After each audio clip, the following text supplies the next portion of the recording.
Peroleh informasi baru, Komnas HAM Ferdi Sambo akan kami periksa. Selesai adalah memanggil untuk meminta keterangan semua ADC dari Irjen Sambo, termasuk Baradae, semuanya. Dan kami berharap semuanya bisa datang ke Komnas HAM memenuhi permintaan keterangan tersebut. Agendanya jam berapa, Pak? Mulai dari pagi. Jam 10? Jam 10 ya, Pak ya? Ya, pokoknya mulai dari pagi. Hari ini memang kami tujukan kepada ADC Pak Irjen Sambo, ex Kadif Propam ya. Semua ajudannya memang kami minta untuk datang. Kalau di foto misalkan ada 8 orang karena tinggal 7 orang karena satunya meninggal, ya 7-7-nya kami minta untuk datang. Banyak pertanyaan ke kami, apakah Baradae juga ikut kami undang, kami panggil. Memang kami panggil semua, termasuk Baradae. Ya nggak bisa tahu kita sampai selesai, gitu. Itu kan tergantung pada proses interaksi dalam tanya jawab itu. Ya tanya di sana. Saya yang penting sebagai Komnas HAM minta supaya itu hadir. Nah, minggu depan kami ada agenda pemeriksaan permintaan keterangan lagi. Ya yang pasti soal cyber sama digital forensik yang kemarin belum selesai. Yang berikutnya adalah penambahan keterangan dari ADC yang kemarin belum datang karena ada di luar kota, sama orang seputaran Pak Irjen Sambo sama Bu Putri. Ya di situ kami akan juga periksa juga. Pihak Komnas HAM menyampaikan informasi baru terkait kasus kematian brigadir di rumah singgah Kadif Propam Polri nonaktif Irjen Pol Ferdi Sambo. Informasi baru terkait kematian brigadir J di rumah singgah Irjen Ferdi Sambo itu disampaikan Komisioner Komnas HAM Khairul Anam. Khairul lewat video di kanal YouTube Humas Komnas HAM RI awalnya bicara soal lokasi tes PCR yang dilakukan Irjen Ferdi Sambo, istri Irjen Ferdi Sambo dan ajudan-ajudannya sepulang dari Magelang.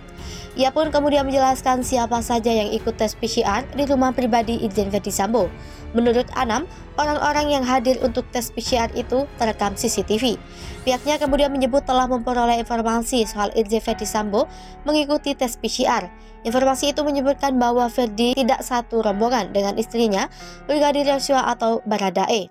Akan tetapi, kata Anam, informasi itu akan didalami pihaknya lebih lanjut. Informasi itu menurut Anam masih didapat dari satu pihak. Ia pun mengatakan Komnas HAM akan mengecek informasi terkait Ferdi Sambo tersebut dari pihak lain dan mencocokkannya dengan bukti yang telah didapat.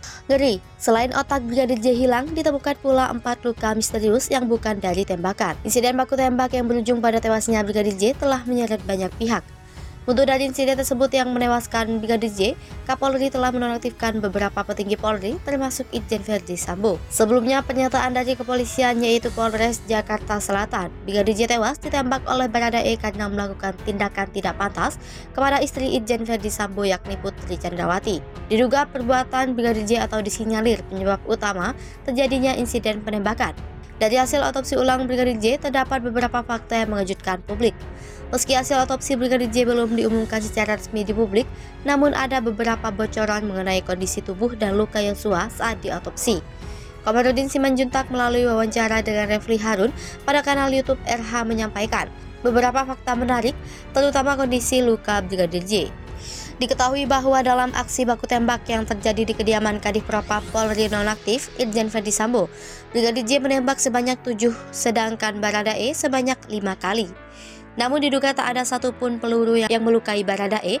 Di sisi lain, Brigadir J tak hanya mengalami luka tembak, akan tetapi juga mengalami luka lebam dan sayatan di beberapa bagian tubuh. Sementara Baradae yang terlibat dalam aksi baku tembak yang akhirnya menewaskan Brigadir J itu tidak mengalami luka sedikit pun. Luka-luka selain dari luka tembakan di bagian tubuh Brigadir J ini yang kemudian menimbulkan banyak pertanyaan. Berikut analisis luka dan jarak tembak oleh kuasa hukum keluarga Brigadir J, Komarudin Simanjuntak, berdasarkan hasil kesimpulan otopsi pada beberapa hari lalu. Menurut Sugeng, luka di bagian hidung Brigadir J itu bukanlah sebuah rekoset. Komarudin mengatakan, menurut hasil dari otopsi ulang, luka pada bagian hidung Brigadir J itu disebabkan oleh tembakan dari arah belakang yang tegak lurus sehingga peluru menembus bagian hidung dan menyebabkan luka robekan di hidung. Dari analisis luka yang tegak lurus itu, Komarudin mengatakan jika seharusnya luka tembak tidak lurus seperti itu jika benar adanya insiden saling tembak. Refli Harun menambahkan apalagi posisi antara keduanya juga berbeda. Seperti yang diketahui bahwa Brigadir J berada dalam kamar, sedangkan Baradae berdiri di bagian tangga karena posisinya dari lantai atas.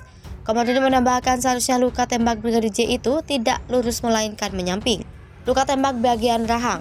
Komarudin Simanjuntak kembali menguraikan posisi luka dan analisis terhadap posisi tembak Brigadir J menurut kesimpulan hasil otopsi beberapa hari lalu. Terlihat bagian bibir Brigadir J luka dan itu merupakan salah satu dari luka tembak.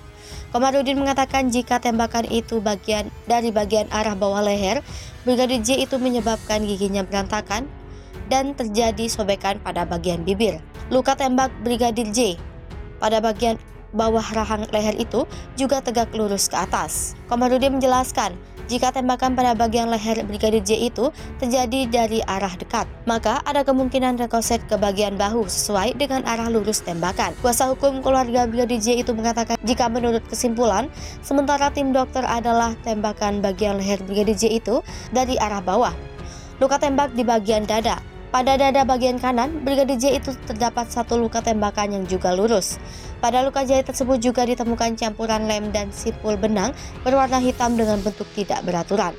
Dalam menjelaskan dari hasil keterangan otopsi dalam dokumen, dokter menjelaskan antara dada dan kanan kiri tidak simetris.